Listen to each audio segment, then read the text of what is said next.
What's good? Welcome back to the Forever I Love Atlanta Sports Podcast. It's your boy the Don.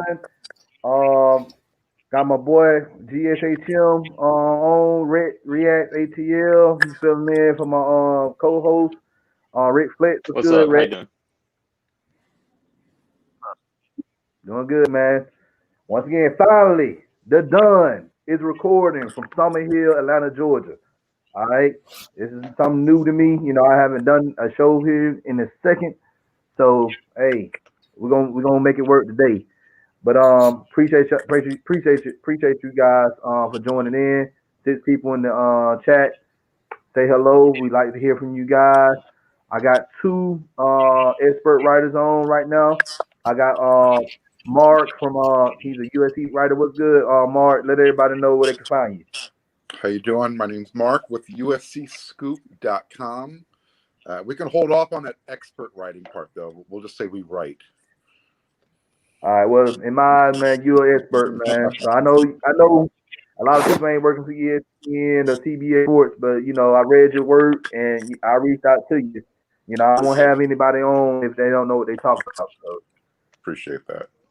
We do the best we can. So all right. I got another expert writer on, Kevin. Let everybody know who you are, where they can find you. Yeah, I write for Hawks.com and host a podcast called ATL in 29. All right. Thank you for coming on, man. Appreciate it. If y'all new to the channel, y'all already know what to do. Hit that subscribe button. Also hit that like button. Share this content out with Atlanta sports fanatics. And hit us up in the comment section. As always, come holler at your hometown sports podcast. All right. So we getting back to the let's start off with what happened today. We just gonna run down um the Falcons game. We lost that game 24-9. Red, man, tell me, man. I know you watched the game, man. What happened with that game, man? Um, our defense played well today. Finally, they showed up, but our offense seemed to disappear. They got too much pressure on Matt Exactly. Ryan. I think 8 sacks, and we can't let that happen. Exactly. And I'm gonna be honest with you, Moore's everybody who said Moore's the dream or whatever it was, like, no, Moore's is not gonna be the head coach of the Atlanta Falcons. This game right here pretty much sealed that fate. Um, so y'all can I try to tell everybody, look, y'all need to cool y'all jets. Y'all need to see how things play out. If you can't beat the Saints, one of our hated rivals, you don't need to be a head coach here in Atlanta. Lack of and what I saw in the game, man, just lack of execution and poor game planning and in-game adjustments. Just from Dirk Cutter. I know a lot of people want to blame Matt Ryan for the loss. Hey, it's not his fault that he got to drop back almost 40, 50 times a game and try to throw the ball downfield. Like asking too much. So I'm not gonna really harp on that much. But hey, we lost the game. So right now we're looking at picking seventh or sixth in the draft right now. So Atlanta United manager shortlist. They said Gabriel Hezin from Argentina. He's like he could be the manager for the team. Right now, the team is getting ready for the Concacaf tournament. Braves news. We claimed infield Jack Mayfield off waivers from the Astros. We also brought up Kyle Mueller. He was also selected to the 40-man roster. All right. College sports, college football yesterday. Georgia Southern, they went up to West Point and they lost against Army 27-28. UGA, we won yesterday against Mississippi State 31-24. So JT Daniels, he had a good game. He should have been starting, but I don't want to spend too much time on that. Georgia Tech, they had a bye because of COVID, and then Georgia State, they won against South Alabama 31-14. So let's get into the news for the show. Let's talk about the draft that the Hawks had this past Wednesday. So we picked six and we drafted Big O from USC. Mark, how do you say his name? It's pronounced Onyeka Okongwu. Okongwu. O Nyeka O Kongwu. Just like it's spelled. Okongwu. Okay. Okongwu. Yeah. Okongwu. O Okongwu. Kongwu. Okay. Correct. All right. I That's had my birth name is hard too, so I ain't even gonna lie to you. So it is Swahili. So trust me, I struggle. People struggle with my name. So, yeah. but we drafted him out of USC. Our second round pick, we picked Skylar Mays from LSU. We also picked up undrafted free agent Nathan Knight. He's a center from William and Mary. And let's get into the team news for the most part.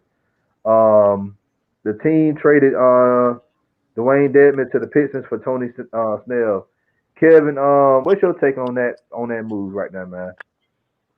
Well, I think for Detroit's side of it, I mean, the confusing part from Detroit on draft night was it just seemed like the first night of free agency just seemed like they were trying to get every center. Like at one point, it seemed like they had 6 centers.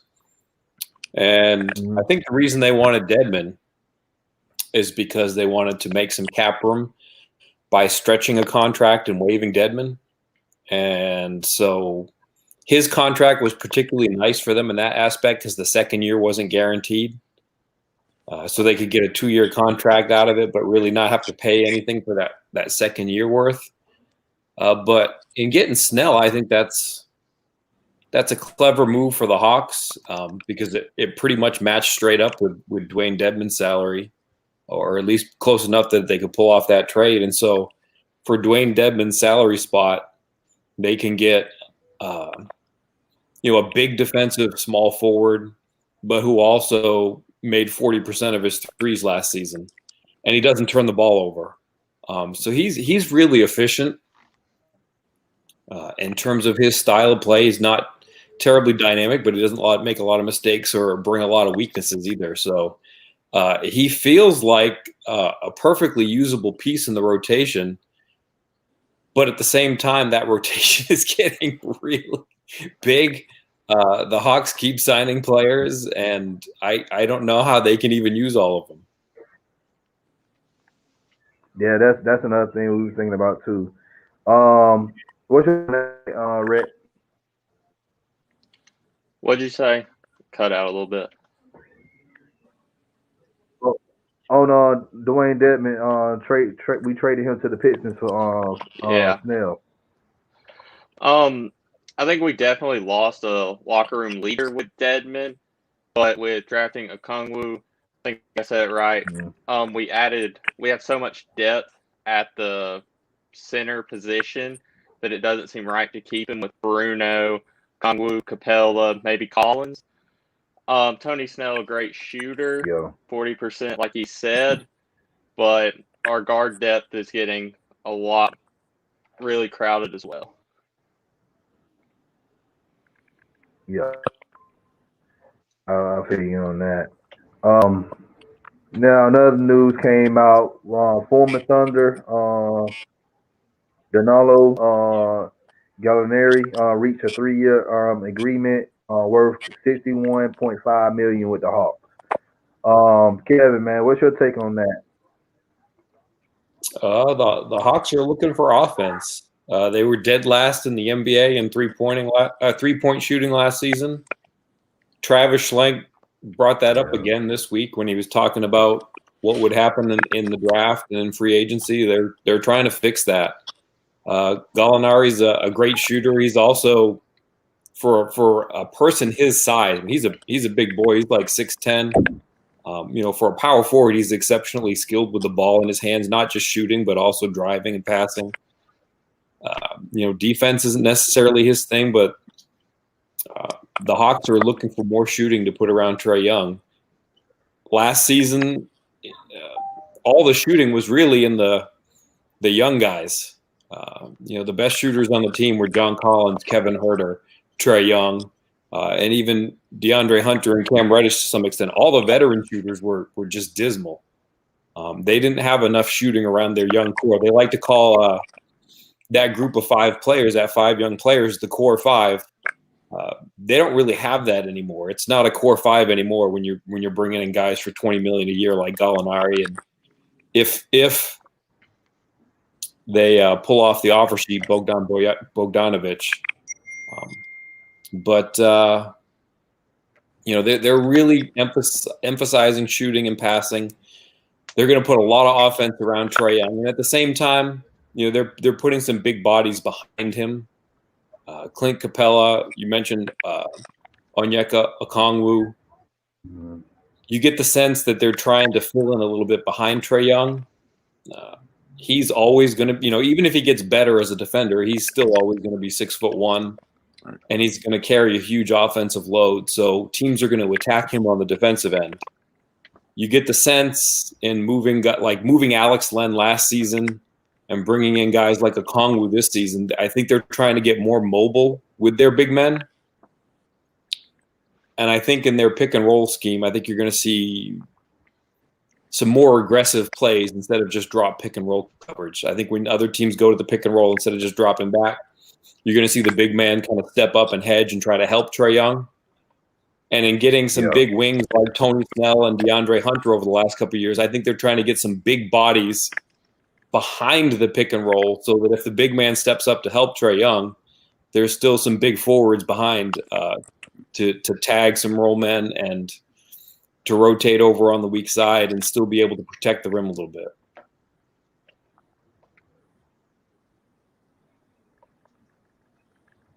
Yeah. I agree with you on that. Like, we did get bigger with the acquisitions we got so far. Another news that came out yesterday. Yesterday we just had a big day, man. Chris Dunn. This is my favorite pickup. Chris Dunn agreed to a 2-year, $10 million deal with the Atlanta Hawks. This right here helps us out tremendously on defense because our defense has been not good at all the past couple of years. Your take on that, Brett? I think Chris Dunn brings in. I think he'll be like a DeAndre Bembry type player, but a better defender. I feel like his shooting still isn't great, but I do like the pickup as a defensive standpoint for late in games when we need to stop a Kyrie Irving, a Steph Curry. He can come in and do that. I think he averaged close to 2 steals a game last year and got some all defensive votes.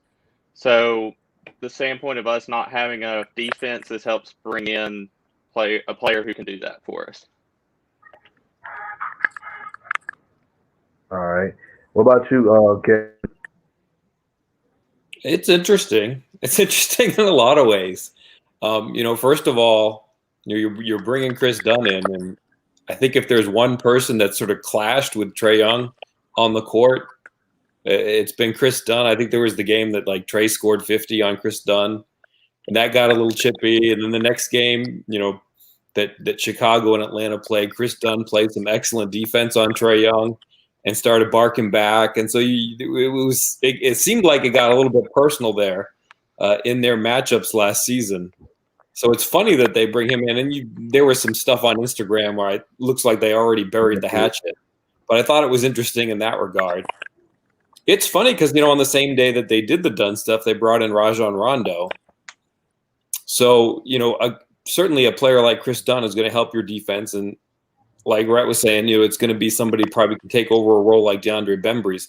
I don't think he's going to be on the ball as much as he was in Chicago. I think his role is going to change. Like, he'll be on the ball on defense, but I think they'll take the ball out of his hands on offense, either playing him with Trae Young or, playing Rajon Rondo as the backup point guard. And so he becomes a little bit of a fringe player in the rotation. I mean, his defense is stellar, but his offense is the complete opposite. And the Hawks have added so many players that, barring some kind of injury, he might not be in the top 10 players in the rotation. He might be the 11th or 12th player. And so he may be a situational player. It'll be interesting to see.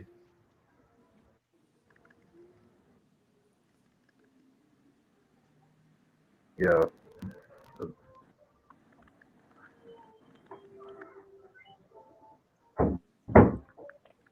All right. Having a little technical difficulties right here, you guys. Bear with me. Internet trash right now. go to another topic right now. All right. So yesterday we also got good news that we have reached agreement with the former Lakers guard Rondo on a 2-year, $15 million deal. Now I know a lot of people, you have mixed feelings with a lot of people about Rondo because they say Rondo doesn't mesh well with the locker room, and some people saying, well, we need that veteran type of leadership here with the team. It's give and take with this pickup. Um, I'm okay with it for the most part, but like I said, man, we adding all these players, man, it can stunt guys like DeAndre Hunter, Cam Reddish, and all those other guys that we picked up last year. So, what's your take on this again, Kevin? Man, I think he's the backup point guard. It's an interesting pickup. I think if Rondo is kind of a cliche breaker because they say things like, well, you can't turn it on in the playoffs, and for the last 3 or 4 seasons, maybe even beyond that, going back years and years now, it always seems like Rondo's been better in the postseason than he's been in the regular season. I think if you bring a player like Rondo in, you're expecting to be in the postseason. I think that's why he's around, as opposed to some other backup point guard. I think you're looking more just for a combination of a backup point guard and veteran leadership, if that's the player that you go with. It's interesting. I mean, I think there were players who they could have gotten. Maybe they could have done the same sorts of things on the court for a cheaper price. I think they're paying a premium here to get somebody who can be a veteran. And, if they don't make the playoffs, then it probably looks like not a great pickup. But, if they actually get past the play-in games that they're going to have this season, right, the 9-10 game and that sort of thing, if they get past that into an actual playoff series, then he's going to have some value because there are going to be a lot of Hawks that if they make the playoffs, will be in the playoffs for the first time. Gallinari will have some experience, but a lot of the other guys are going to be fresh faces to the postseason, and he can be a little bit of a whisperer in their ears to give them the stuff that they need to know to get through that.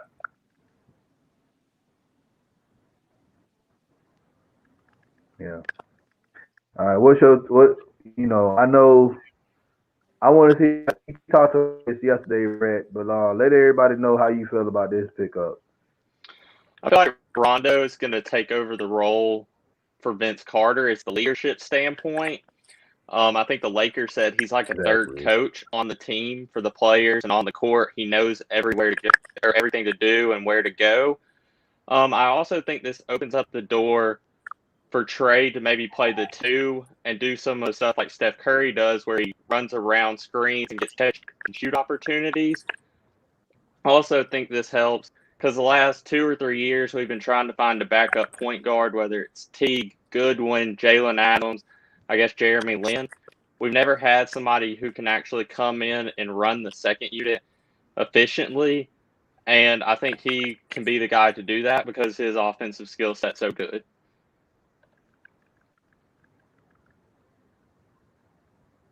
Okay, good. And last but not least, we get to you, Mark, man. We gonna get to y'all. I know you sitting over there.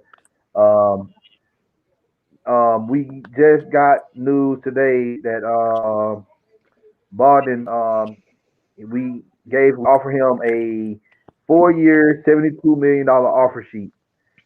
All right, and he, I guess, agreed to it. Now the problem is we got to wait for the Kings. If the Kings don't match that in less than 48 hours, he's gonna be. What's your take on that, Red? I think Do you think the Bogdanovich Kings is. is gonna match it or get him? There? I think the Kings could match it, and I feel like he doesn't want to be there, and they know he doesn't want to be there. But I could see them matching it and then trying to sign and trade with us for maybe a pick or somebody like Herter, and see how much we actually want him. But as a team standpoint, if we can get this, I think he's the guy who can run the 1 if he has to, not afraid to handle the ball. but a great catch and shoot guy. I think he shot 38% last year. So it's just surrounding Trey with more shooters, and I think it'll be a good pickup. All right, Kevin.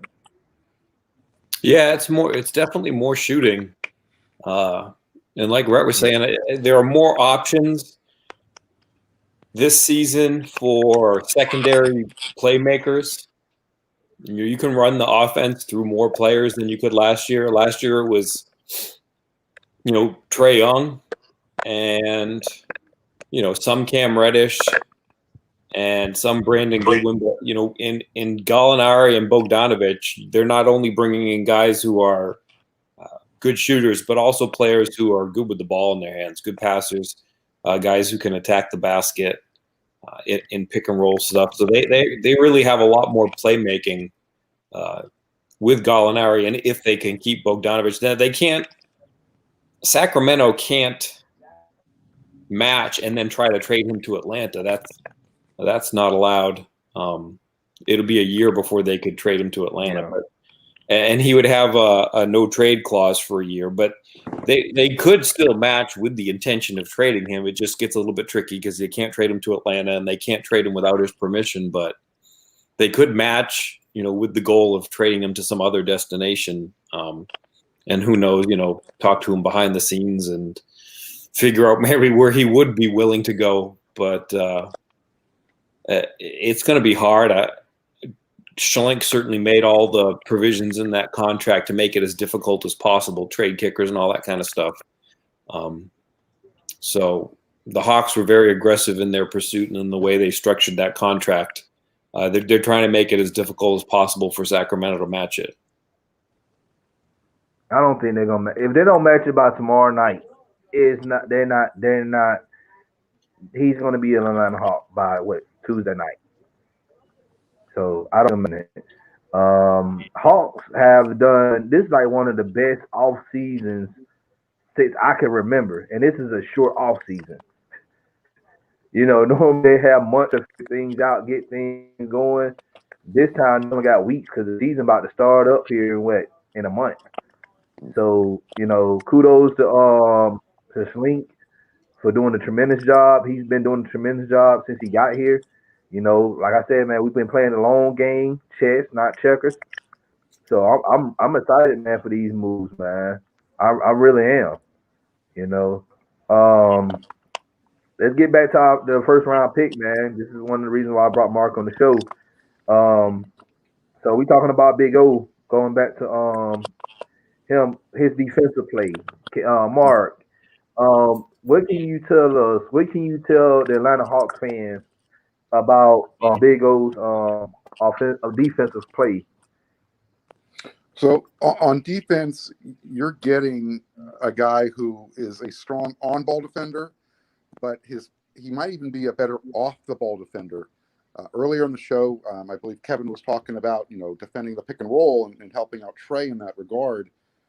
I think Onyeka fits that role perfectly because he's the type of guy who can actually guard anyone from 3 through 5, and he trails the play so well with his length that even if the offensive guy gets beyond him, again with his help, he can block shots from 2 feet away. So on the defensive side, I think that's going to be the first thing that the Hawks and the fans are going to recognize that Big O is a rim protector first, and his offensive game really flows off of his defense. Okay. Yeah, like I said, man, I wanted a Okoro. When Cleveland was for us and they picked Okoro, I'm like, oh man. And then when we got Big O, I'm like, okay, here at GSA Channel Field Sports, we watch film. We went back to the room and we saw film on him. I'm like, okay, yeah, he's a great rebounder and he plays some good defense. That's another question I want to ask you. Like, is he the best? Is he the best rebound player in the draft, the 2020 draft class? He's up there. Again, his strength right now, I think everyone will probably agree, is going to be on the defensive side of the ball. but he's also a tenacious offensive rebounder. So, when it's up there, he's going to go and get it. What he's trying to do to expand his game, and if this happens, I think the Hawks probably got the steal of the draft. And this isn't hyperbole, and this isn't me, pumping up a USC guy. Big O is one of those players that he just works hard. He has zero ego, and he just continues to get better the more he plays. If he develops that mid-range jump shot, I'm telling you guys right now, you literally pulled the best player in the draft, because you're not going to be able to teach what he brings, which is extreme length, extreme athletic ability, and he loves to be coached. And that's probably the best thing any coach wants, is somebody who's just willing to be a sponge and absorb everything. So I think the Atlanta Hawks and their family are going to be really happy with what they brought in.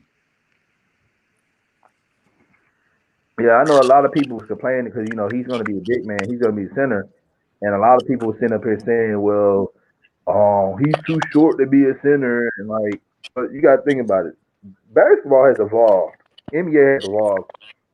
You don't need a center that's 7'4" or 7'1" anymore. Right. Can y'all agree to that? Kevin, can you agree to that? Yeah, he was asked on draft night about Bam. Travis watched the playoffs like we all did, and I think if you watched the playoffs in the bubble, the breakout player in the NBA this postseason was Bam Adebayo. Mm-hmm. And for a lot of the same reasons and for a lot of the same skill sets that I think that the Hawks are hoping for.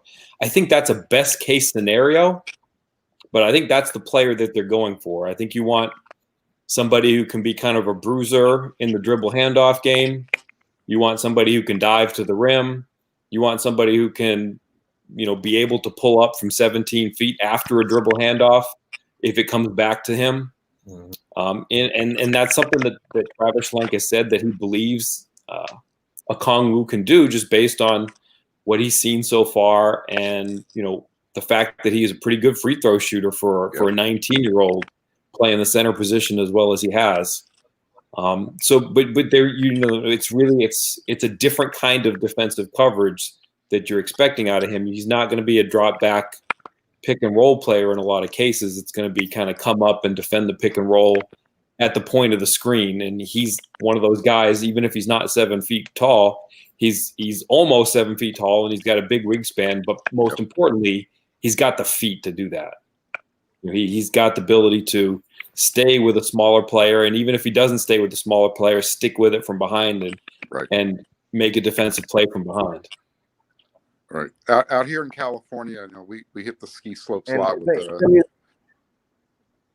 and we refer to these people with these arm span, these wingspans of 7'1". We call them knuckle draggers, and that's not offensive. It's just the fact that he's got arms that he could stand up straight, and he's literally dragging the floor. So as Kevin was mentioning, again, his recovery because of his footwork allows him to defend even when he's beat. And that's in today's game, you got to be able to defend off, using your feet. Everything is generated towards the offense now. And I think it's funny because they're now on the same team, but Bam is sort of the best case scenario. But even somebody like Tristan Thompson or Daniel Tice on the Celtics, they're both on the Celtics now, I think. After Tristan signed, I think he signed today as a free agent.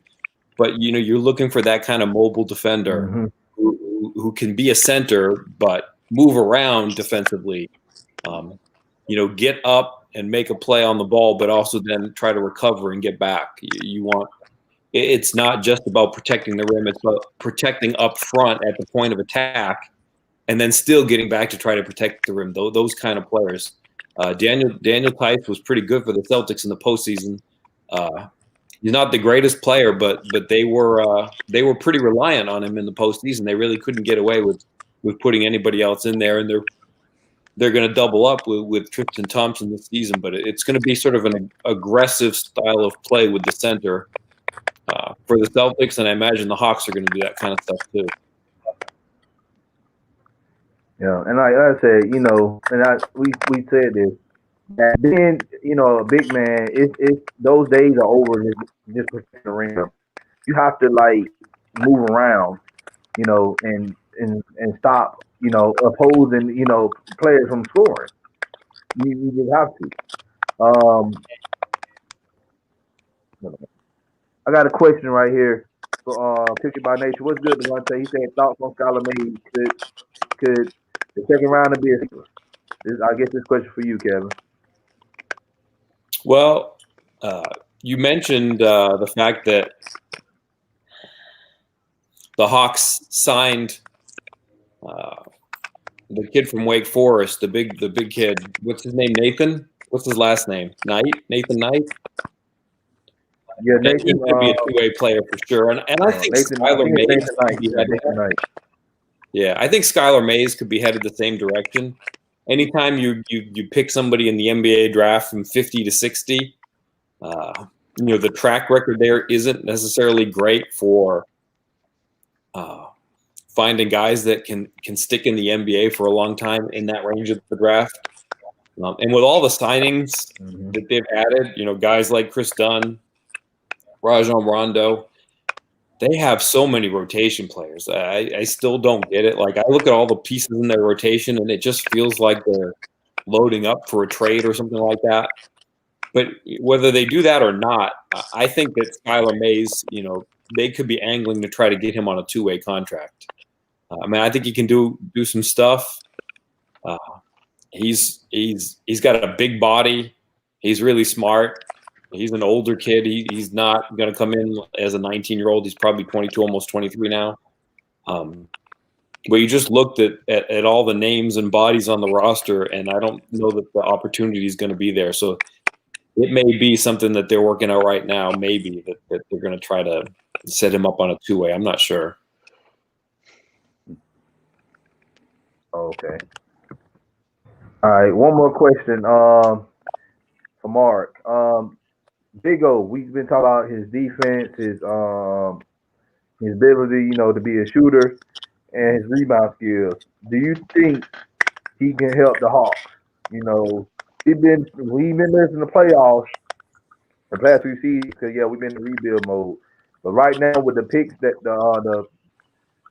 picking him and Mays, and then on top of going in free agency, getting the players we just mentioned, we ready to make a playoff. Do you think he would be a big part of that of this team going forward? I definitely think he's a centerpiece. I think he is a player that complements Trae Young's game perfectly well. Trae's a guy who, he wants the ball in his hands. He's looking to penetrate and he's looking to pull up. But again, with Big O, he's the type of player, he doesn't need the ball. So if, Trae's in one of those zones where he's heading to the basket, you can count on Onyeka to be there to, clean up any mess, offensive rebounding. And again, because he is such a skilled free throw shooter, he has that natural ability to shoot from the outside. So with him, it's just a matter of getting the touches and finding out where the limit is on, as far as he can stretch the floor. I think personally, it's anywhere from 17 to 20 feet. Beyond that, I don't think he's going to be your three-point shooter.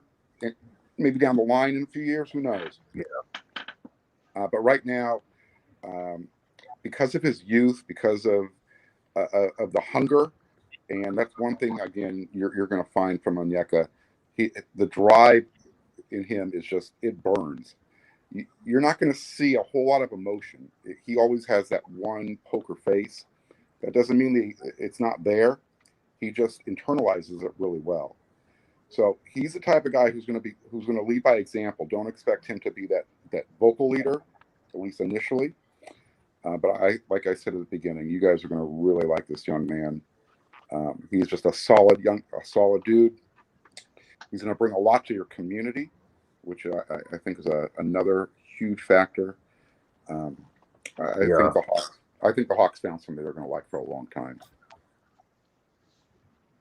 Yeah, like I said, man, people mention, his size, and I'm like, okay, well, he's only 19. He'll be 20, next month, I believe. Mm. And he's 245. You know, he come to Atlanta, and we got a lot of good places to eat.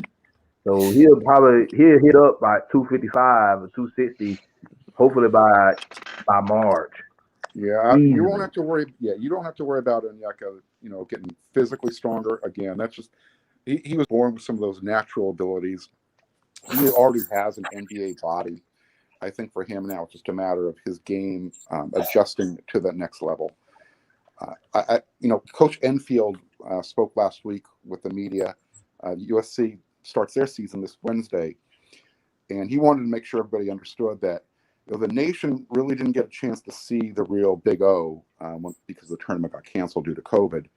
But his game was really coming on towards the end of last year, and I think like I said, you guys are going to be pleasantly surprised when you get him into camp and you can see what he brings. Yeah. All right.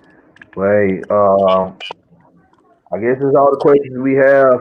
Anybody else in the chat, y'all got anything to say? Let us know. But appreciate you, Mark, for coming on, man. Once again, let everybody know who you are, where they can find you. Yeah, Mark Holkin with USCScoop.com. We have a website that covers USC sports, football, and basketball specifically, and we're heavy into the recruiting. So anybody who wants to know what's going on with the USC Trojan family, recruiting, stop on by. Scott Schrader is our publisher. He is the insider when it comes to recruiting. And if you're looking for a strong opinion on anything, again, come on by and I'll provide that for you. Thanks again for having me on. Look forward to doing this again, and we'll have you on our show as well. We do something called Scoop TV. It's not live yet, but we'll have you on and you can tell us about your show as well. Oh, please do, man. You got my information. I'm not that hard to find. I love to come on your platform, man. Absolutely. Thanks again for having me on, guys. All right. Thank you. Appreciate it. All right. Kevin, one more question before we head out, man. What do you see the Hawks being after all the smoke clears after this season? I don't like doing predictions, by the way, but it's fun to do sometimes. What's that? What do you see the Hawks being after the smoke clear after this season? And then what you said something after that? I missed the second part. I said I don't like doing predictions, but sometimes they're fun. Gotcha. Yeah. Yeah, I mean, I think it's funny because they've changed the structure of the postseason now, so that if you finish 7 or 8, you have to win at least 1 out of 2 games to keep going. And if you finish 9 and 10 and you can win a couple of games in a row, you can leapfrog 7 and 8 to make it into the postseason. So now essentially there's going to be 10 teams in the postseason. And, it feels like the Hawks should be in that range, somewhere between like 6 and 10. It's weird because they've added so many players. And this is going to be an exceptionally short training camp and off season. Like things are going double speed. There's not the time to mesh. In a typical NBA off season, like there's this month of September that's like before training camp start, but a lot of times teams will get together and the guys will just scrimmage 5-on-5 with no coaches and stuff around and get to know each other. That can't happen this year. They're just going to open up in 10 days and go at it. And so they've got so many new faces and so many new styles. Like it would not be a shock for it to be a slow start because they're just not familiar with each other.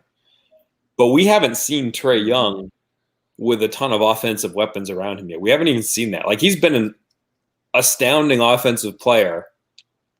Yeah, he's been all. And all he's really had is one good role man in John Collins, and that's pretty much it. And now it's going to be Trae Young, a bushel of shooters, and a couple good role men in John Collins and Clint Capella. And Okongwu's 19. It may not be his time to shine yet, but it's coming. But Trae Young did an awful lot with the cupboard bare, and it's going to be interesting to see what he can do with the cupboard full. But it's going to be a really rushed and weird preseason. So I don't know. I just sort of put them in the middle of the pack, and it could fluctuate, but I'd say probably somewhere between like 6 and 9 in the East. That's what I said, and that's what Rhett, you pretty much said that as well. You said that we can be between 6 and 8 seed. We should be able to make the playoffs if everybody can stay healthy, no one on PEDs. We should be fine. Yeah, but I think we're adding all the talent because I think what the NBA doing now and teams, and I think Stephen's not a dumb man. He's seeing NFL, he's seeing all these players getting hurt because of their short training camps and stuff. So you want to have backup plans. You can't just go in with a plan B. You need to have plans C, D, E, F on forward. So somebody go down, you have somebody off the bench that can come in and play. And especially for somebody like Rondo, because not only is he older, but he was playing like a month ago. Maybe a little bit longer than that, but the Lakers didn't finish winning that title very long ago. And he needs and deserves a little bit more of an off season than he's actually going to get. I think they'll keep the load light on him to begin with. He might not play back-to-backs, or he might not play a ton of minutes. I don't think the burden is going to be huge on him at the outset. I'm sure they'd love to have him, but they're not going to lean on him for too much because I think they're going to have to be careful with him. Exactly. So, your take, Brett? Can you repeat the question real quick so I can? The prediction for the season. Prediction. Y'all can let me know what y'all think. This is probably going to be a little bit of a hot take, but I feel like with the moves we've gotten, obviously we're not going to be with Brooklyn, and I don't think we're going to be with the Celtics, maybe Toronto or the Bucks yet. But I think with the personnel, if we can, I guess, get our chemistry going, I feel like we could be up there with the Heat in the Southeast. They made a great run at the finals, of course, and you can't overlook that. But I feel like based on personnel, it's not too much of a difference. I do think we're in the 5 to 8 range, and it kind of just depends on how fast of a start we get off to. That's not a hot take. We said 6 and 8, so you pretty much went up 5 and 8. That's not bad to take because you really do. Well, I'm saying the Heat. Into account. I think we can hang with them. Like I really think we can hang with them now. The Heat they had. I think they went on a magical run to the NBA Finals, and they weren't going to beat Los Angeles, but for them to even go to the finals, and just think about it, a couple of years ago they were trying to get the first round pick after Dwayne Wade left. So they've made a huge turnaround that quick. We haven't made that yet, but now here we come because now we got the free agents that we need. We ain't got superstars yet, but we got highly serviceable players that's coming to this team that has talent on here already. You have a young core who's hungry, who's willing and able to win.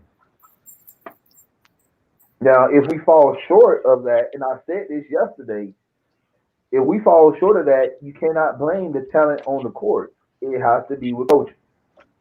Like I've said this before, I said that I love Lloyd Pierce. I love what he do for the community and everything, but I don't see him no more than a developmental type of coach. He can get these guys ready and get them at NBA speed, but as far as elevating them, getting them to win games and getting them to go deep in the playoffs, I just don't see that in him. That's just my take. That's just my opinion. I really see this team as a Golden State of the East, and I see Lloyd Pierce as that Mark Jackson type of coach that they had before they brought in Steve Kerr. If y'all disagree with me, just let me know.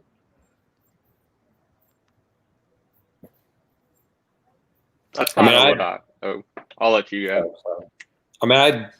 Like I said, I don't think we've seen I don't think we know about Lloyd Pierce yet, just because the talent hasn't been there. Most of the transactions for the first 3 years that Schlenk has been here were just asset acquisition. They weren't after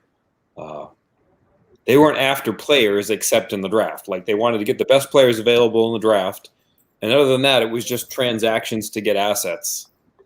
And so the bench and the veteran players have been kind of a disaster. You look at something like, what they said that they hoped that they would get out of Evan Turner last year versus what they actually got. And just, so, I think Lloyd Pierce's hands have been handcuffed in a lot of ways. And so I think it's just, if you were grading on a letter scale, I think you just have to give him an incomplete, unless you want to grade him for how well the talent is coming along. And, if you look at what John Collins and Trae Young and Cam Reddish, if you look at their trajectories, then I think you have to say that Lloyd's done a good job. But other than that, I don't think there's anything to judge him on, because,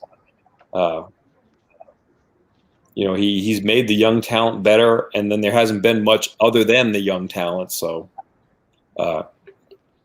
he's got his hands full this season, but I don't think that we have any track record for anything to go off of other than the fact that his young players have gotten better. All right, that's a good take. That's a real good take. All right. Well, we're gonna go ahead and end this live. Kevin, man, I appreciate it. You coming on, man. You really don't understand how much this means to us, man, bringing you on. I've been trying to get you and other guys come on the show for the past year, talk Hawks basketball with us. So we really enjoy y'all, what y'all doing over there at Peachtree Hoops. Once again, let everybody know where they can find you.